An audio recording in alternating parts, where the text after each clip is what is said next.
Which houses do you like best in the village? What sort of houses? Old thatched ones. Right, and nice roses round the door, sort of my dream house.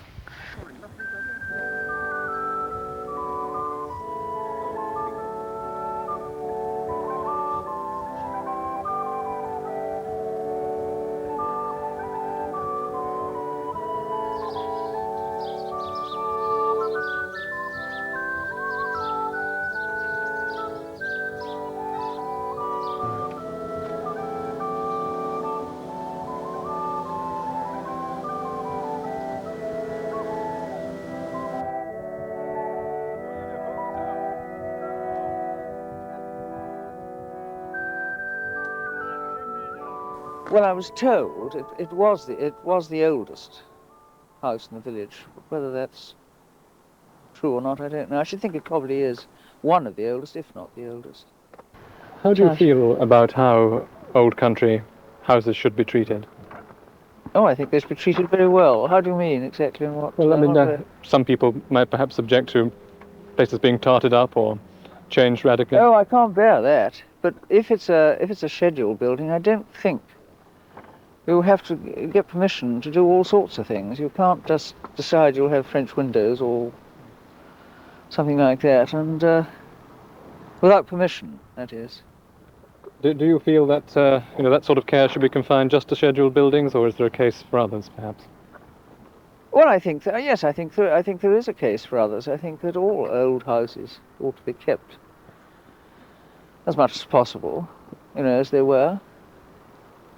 Don't you? Do you feel that we're really still living in the country in a village like this with the changes that have taken place? Not really, no. In a way, one doesn't feel that. Although I'm very lucky here because I am a little bit away from it. Only a little bit, because of course I got the main roads, you can hear it. And when they move it, I shall have it over this side, so I get the noise just the same. It won't make any difference, I don't think, as far as I'm concerned. So that the bypass isn't an unmixed blessing?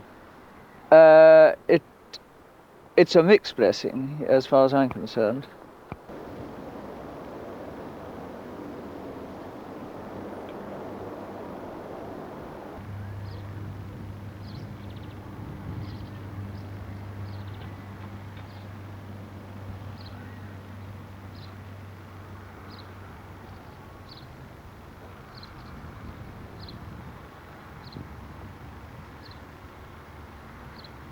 And I'm not cut out for a rural lifestyle because of my job. I'd like to think I was. In time we might be, but I think it all depends on a mixture of one's job and one's level of income. This particular place is very suburban, and it's the mixture that we not necessarily want, but it's one that we may do with. And it's certainly a lot better than Birmingham.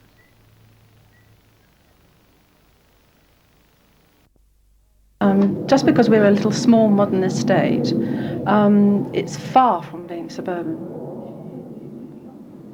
What is rural life to you then?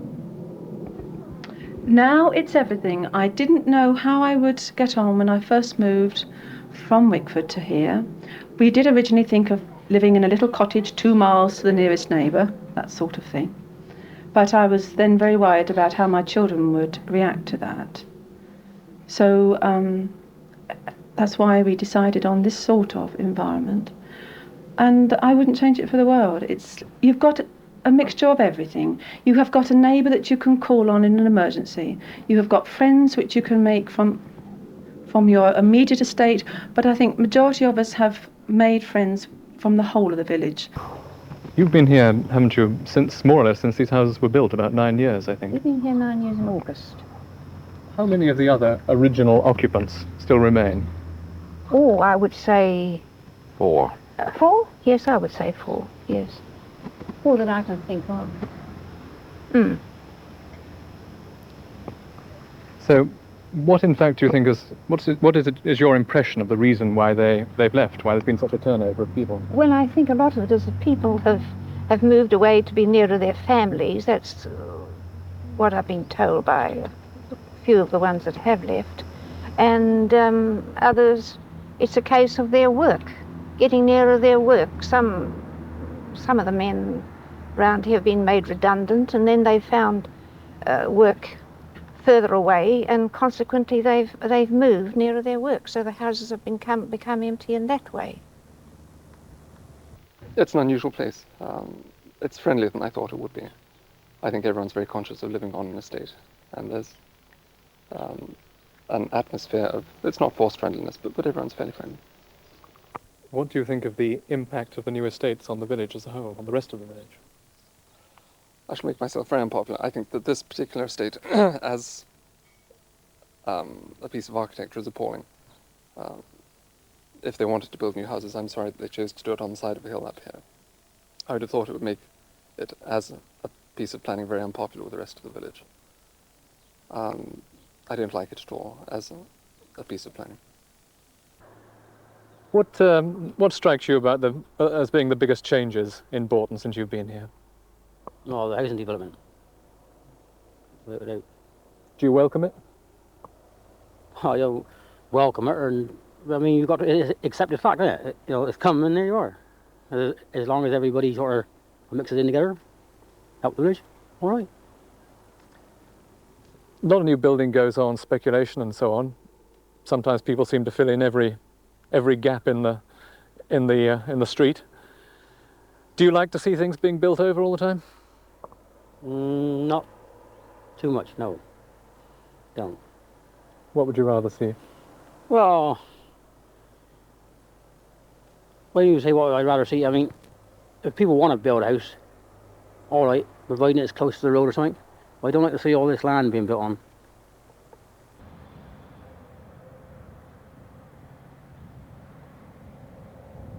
Our first bloke in Bourton Village council house. And I moved in on the Thursday.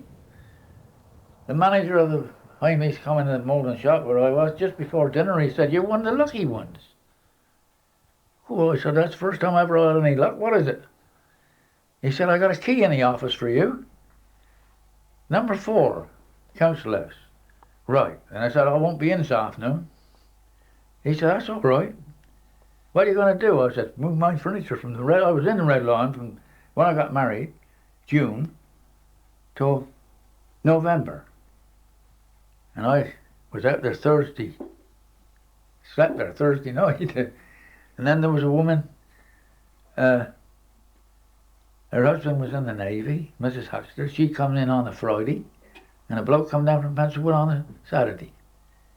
So I was the first bloke that ever had a council. I had 24 hours in front of anybody else. And everybody was saying then, "How are you going to pay the rent?" $7.11 a week. $7.11 a week. What made you decide to buy your house from the council rather than continue to rent it? Well, it made sense, didn't it? I mean, if somebody's going to give you half a house, or equivalent of, you'd be a fool not to do it. Can you see any disadvantages now that you've done it? Only for the other people. How do you mean? If I had my way, they wouldn't be allowed to sell them. Because I was grateful when I got a council house, but I wonder how the poor youngers are going to get on, and perhaps not this generation, but the next generation. See, yes, you preempted my next question. I was going to ask you whether you thought that was a problem. Well, I reckon they sold about 8 or 9 in Bourton, which is about 20% of the council houses we've got in the last 5 years. They haven't built them all. How important are council houses like your own to a village like this? I think they're very important, because myself, I've been very grateful to have one, and it's well, I suppose they've been going since about 1920, when the first houses in the Somerset and Dorset were built, and they served their purpose very well. Yes, I would think we need more, if anything. Do you still rent the place? Yeah. What do you think about buying council houses? Because you've made a lot of alterations and improvements to one you rent. I don't think you should be allowed to buy council houses. Because firstly, they were built for people that so-called couldn't afford to buy their own, weren't they? So I think if you've got that amount of money, you should go off to a private housing estate and buy one there. If there hadn't been a rented council house, How would you been off in trying to find somewhere to live? Well, we'd either had a tied house and got a job, you know, where the house went with a job, or look for private accommodation, which would be, I should think, a lot dearer to rent than this one anyway. What about council houses? How important are they going to be? Rented ones? Oh, I think it's very important. I think they ought to be some more. Well, it's not everybody who can afford to buy their own house. Like I say, it's the same as I was saying about the people who get married. If there were some council houses about, they'd probably stay. If there was work. I feel that more houses, more dwellings should be built in a rural village. A, to keep the school going. B, to keep the post office going and everything else. Council houses even. Sore subject, but still. Having tried.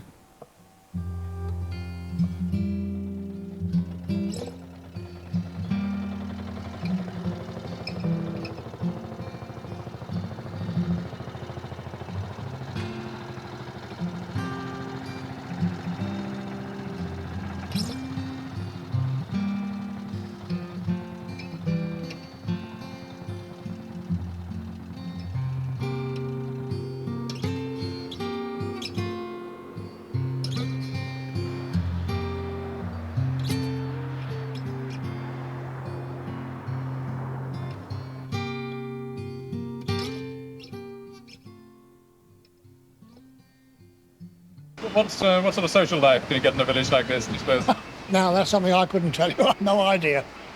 I mean, mine is a fairly small place, but our social life, of course, being a seaside town, was a little different from here.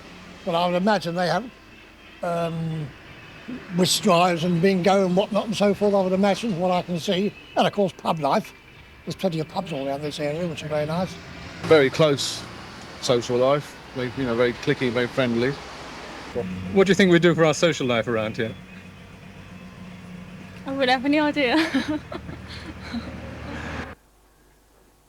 Oh, 6 months ago my Uncle Joe turned up his poor old toe. He left to me his property and money. He made his money out of beer, he saved it up with care. And when the will was read, my boy, I was the only heir. So we'll be gay, money we're made to spend. We won't say nay in helping a weary old friend. Singing tra-la-la-la-la, we'll drive all cares away. And let tomorrow take care of itself. Oh, we'll be jolly today. Yeah. You know, up the old red line, years ago, when everyone starts singing, you hear a pin drop on the floor. And you wouldn't, all the time that bloke was singing the verse, you wouldn't hear nobody speak. But my God, as soon as it come to chorus, look out, good over. I've had some good times at the old red line though. Yeah. Yeah. Do you know what I done? Oh, I told you this morning. What I done once. So 56 gallons of cider there one Sunday. When the darkies come out of the camp. When was this, Jack? Eh? When was this, Jack? Wartime, aren't you? Wartime. And I got up and put up a 28-gallon cask of cider. I thought, well, there we are. We're right now for the day and tomorrow and that. And they come up from the camp with these water cans. And they didn't say so many pints or anything. They wanted 12 bucks worth or 15 bucks worth. And I said, don't stop. Work it out. I thought, no, I don't want to twist these blokes. And, I had to go and get the missus. I said, I went out to the kitchen to get the wife. I said, you come on in the barn. Look at the locals. I got so much time to look at these black people. 1:45, I never had no cider in the barrel. I have 28 gallons gone. So instead of going straight out having my dinner, I put up another barrel, another 18, because I never used to put up a barrel of cider under 18. And 9:45 at night, I never had no cider in them. Where did the cider come from? Dykes. All my cider used to come from Dykes. I told you he just died, didn't he? Oh. Where I got it from. Mr. Herbert Dyke. He used to play football with me too. Well, I suppose you've heard of the place. New Barn Farm, Wincanton. As if you were going out of Wincanton, as if you were going on the Carey Road. And here's that farm's down in there on the left. So if you... It's a good cider that was. A lot of these kids were to drink that now, they'd be stood on a red. Damn if they wouldn't. Because I used to call it Tanglefoot. Oh, I see some fun with that one. Oh.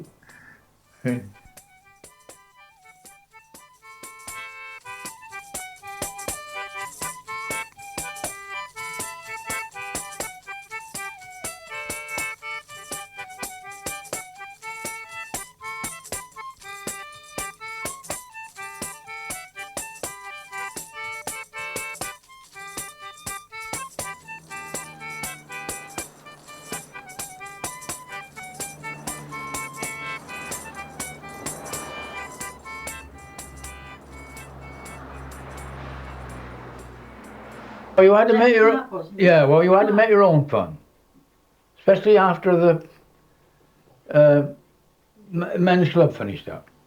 That made it worse than ever because you could go out there and have a game of billiards, game of cards, anything up there then. Well, there were about 80 members at one time. That was their social life, was the club. Yeah. All sorts of things. Yeah. Well, then there were the band. Used to get the band up the Gendel Moyle on Saturday night. What about? Rabbit shooting. Oh, I used to do a lot of rabbiting. Shooting. What about dancing and... Oh, I never danced. Never danced? No. No. I didn't. I used to go to work. I didn't want no dancing at night. No, I used to... Well, I've done all sorts of work. What about sports in the village? Were there active sports teams? Oh, yeah. Football, cricket. Rifle range? Yeah, we had plenty of that. Oh, I used to do it, yeah. Used to make our own fun. Have a dart match. Oh, wow. How do you think that's all changed now? I mean, how do you think the village compares now to when you were a lad here? Oh, nothing like it. Nothing here, no. Well, when we were at school, we used to go to the vicaries, old vicaries, you know, up the lane. Swings, seesaws, and the band up there in the evening. See all the old ladies in the village up there, mister. Fun. We had a youth club, and there were tennis courts at the milk factory we used to use. I know they've got the swimming pool that we didn't have, but we used to go into Gillingham, the old grammar school swimming pool, and we had the cinema in Gillingham. But I mean, I grew up sort of during the war, and the troops used to put film shows and concerts and things like that on for us, and there were always concerts up at the old Temperance Hall. Mrs. Lovell used to help put them on, with the Methodist Chapel and that used to do that. But there seemed to be far more to do in those days. The children and the people are less inclined to be so friendly or to help each other out. I mean, we don't know half the people over on the other estate, whereas before you knew everybody who lived in the village. I suppose that's because they move all the time. I don't think so. I think it's bringing in people from a different environment. I mean, it takes you years down here to get here. But when you do know people down here, you know they're very friendly. But when people come from, say, London or Kent or places like that, and it must be different for them. They don't sort of jump in straight away. And we're not very forthcoming in inviting them. So I think it causes a little divide. Is there for you though in the way of entertainment? Nothing. You're looking at it. You got to go further afield if you've got to go to a disco or if you want to play football for a team or something. The discos they have at the village hall, you've got the little kids, Hopeless. and you've got your parents there keeping an eye on you, make sure you get up into no mischief. Yeah. The nearest one's out towards Wincanton. What, the nearest disco? Yeah, or Mia. The nearest disco. So I suppose you've either got to be able to drive or get someone to take you. Well, that's right. And it's hard relying on your parents all the time because they got their lives to live as well. Not so much. The only thing quiet. that keeps the village alive at the moment is the road. It's the main road. Yeah. You go out on a weekday and you see no one walking on the road, on the pavement. In the summer, the road keeps both the pubs, the garages alive and everything. It just gives the village more atmosphere. So it's an advantage, you think, in that way, whereas so many people Well, think it's a disadvantage. Well, it's a danger in a way. It's Well, it is a good one. danger for younger people. I think. What you mentioned the social life in the village and entertainment. How do you find that? There's hardly any in the village, hardly any at all. You might get the odd occasional dance, you might get the odd fight, the odd jumble cell, but I wouldn't call that really entertainment.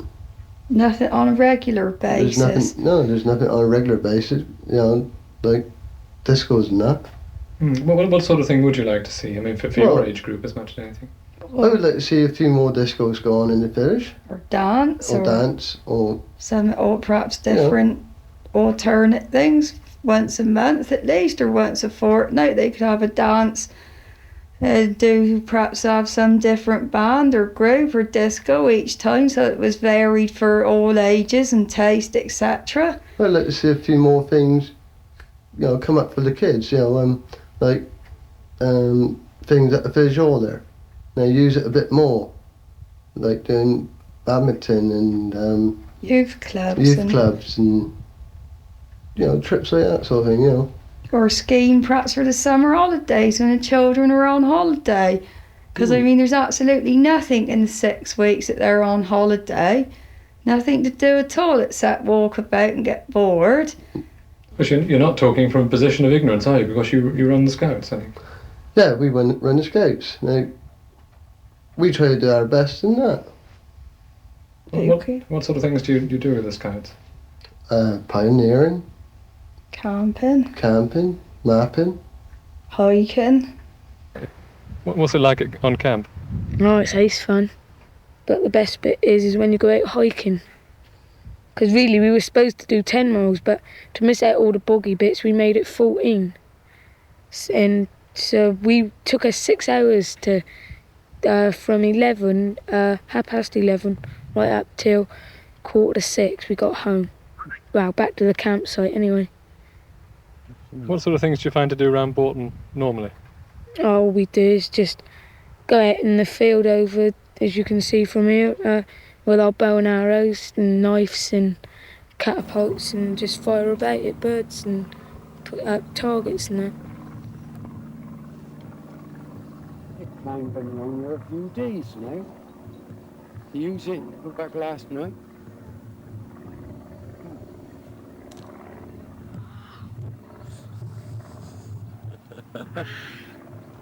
Lovely. When you leave school, do you want to stay on in Bourton? Yeah. I don't really know. I don't. I'd like to somewhere else. To move to a more lively place. Yeah. Lots more things to do. But when you come to retire, it's nice to come to a place like this. But when you're young, you need an active life. Really. So you think that's a disadvantage about living in Bourton, do you? That it isn't very, there isn't a lot going on. Yeah. Should be more things going on. Activities. What sort of things would you like to have going on? Discos. Roller skates. Nothing else? Only discos? Oh, my wife and I lived all alone, little round house we called our own. She liked gin and I liked rum. I'm telling you, we had some fun. Ha ha ha, you and me, little round jug, don't I love thee? He used to sing that.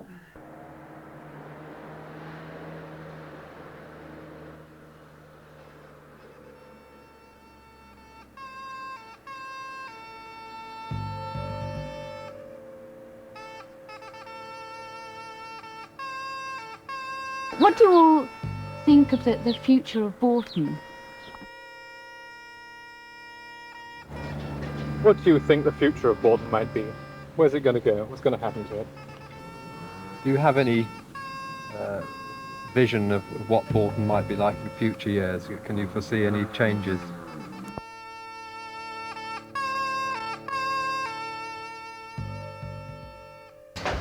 Different. In what way? More houses. More houses, more estates. More children, more shops. Play with. Do you think that's a good thing?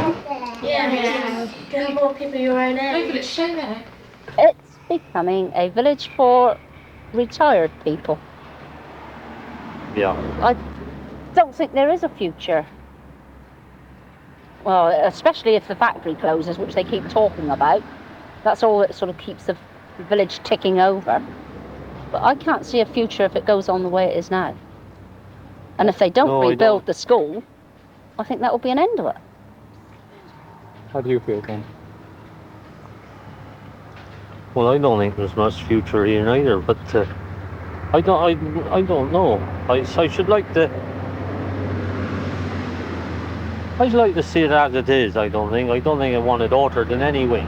Just leave it as it is, I think. I think Bourton must become a kind of dormitory area for the expansion that's going on in and around Gillingham, which I have noticed. Gillingham and I suppose to a certain extent Shaftesbury, they seem to be developing. In 30 years it could well be that, you know, the authorities have said, oh, the school must be in Gillingham or wherever. Someone may say the church isn't viable, that'll have to be closed and pulled down or something ridiculous. You know, I'm always afraid that the parish will lose its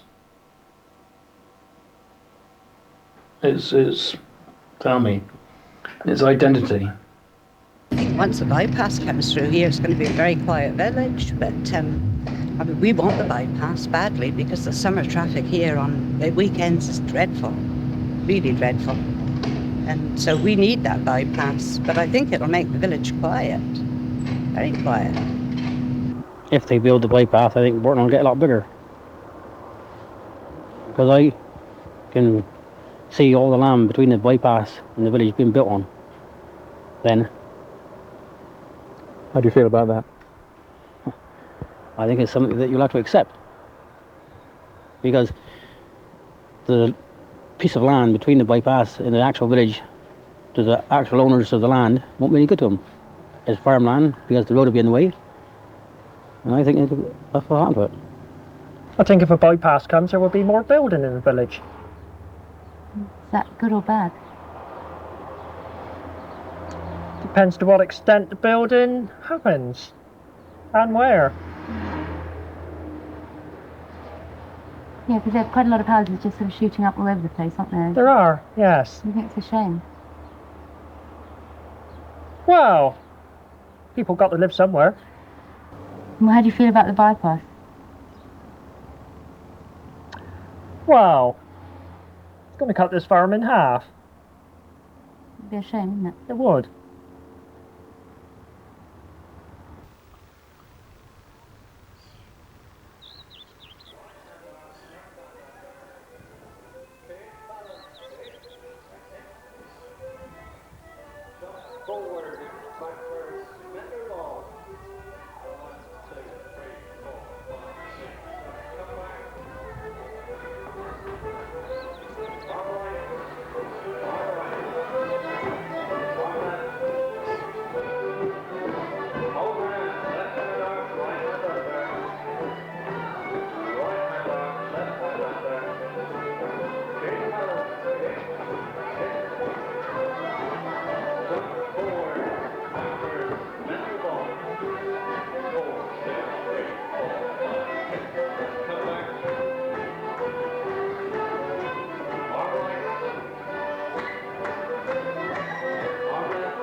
Seeing that I was born here, brought up here, and still live here, you know, it's great.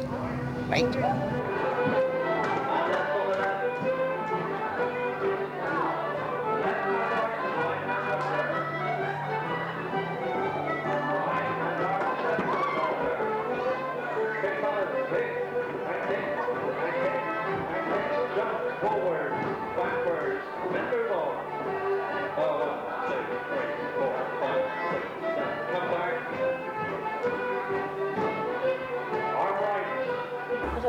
like it here. I mean, a bit more things to do elsewhere.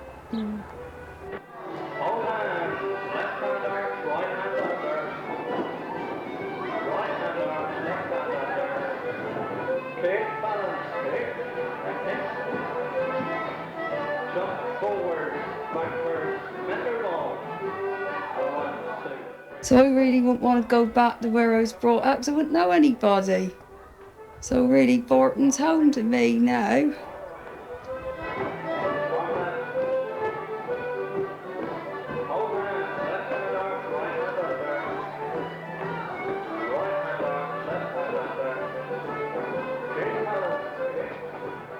There's absolutely nothing in Bourton if you leave school and you haven't got any qualifications, is there? It's only the milk factory.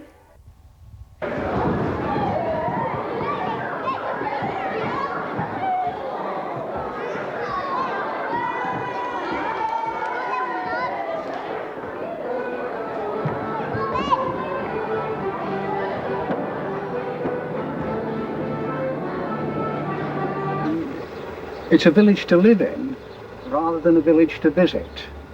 And if it were a renowned, famous beauty spot, I would rather not live here. It's because it's natural, a working village, and it's the same all the time.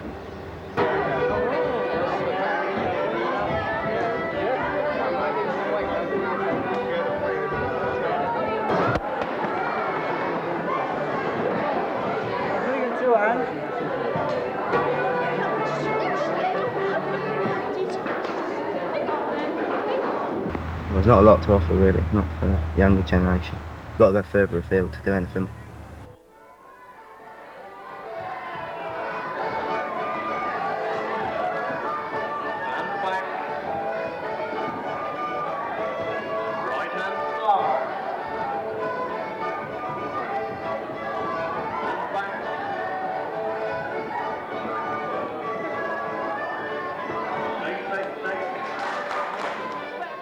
It's far better to live in this sort of environment and jump into your car in the morning and off you go and hardly see any traffic than being stuck, as we were, where if you just went 2 miles down the road, it would take you a while to get there.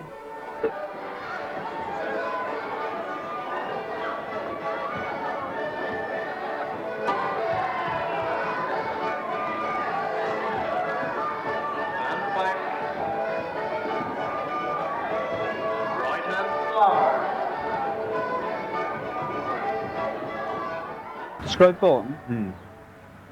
Oh, it's the one place I want to live.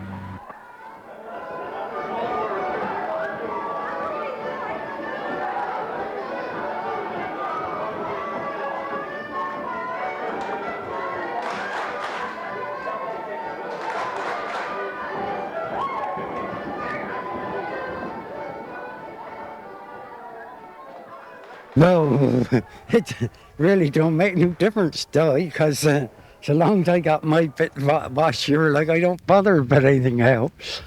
So you're happy with your bit of land here? Yeah, yeah, every time, yeah.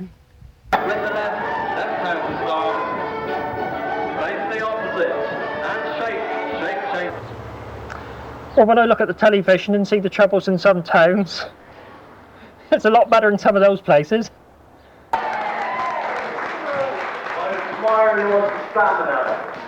Would you ever think of moving? No, never. Never. No. And what about you? You've always lived in the same house, haven't Yes, you? I have, yes. How do you feel about that? Oh, it's great. I wouldn't change it. Wouldn't change it.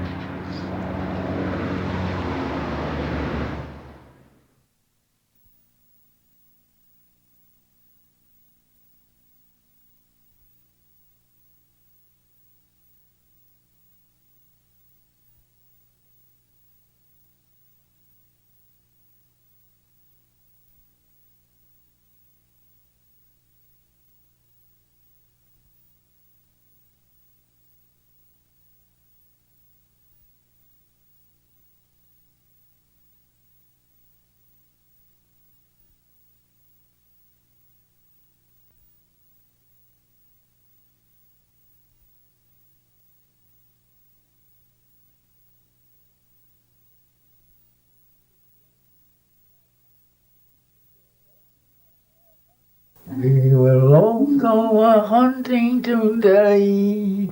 Oh, nature's so smiling and gay. We'll join the grand throng and go marching along, 'cause we will all go a-hunting today. Oh, the village bells chime, there's a wedding at 9. The vicar unites the fond pair. Then he's heard to say, I will no longer stay, 'cause I must go a-hunting today. There you are. That's it. Oh, there's a fox in the spinney, they say. We will hunt him and get him away. With the sound of the horn on a fine hunting morn, so we will all go a-hunting today.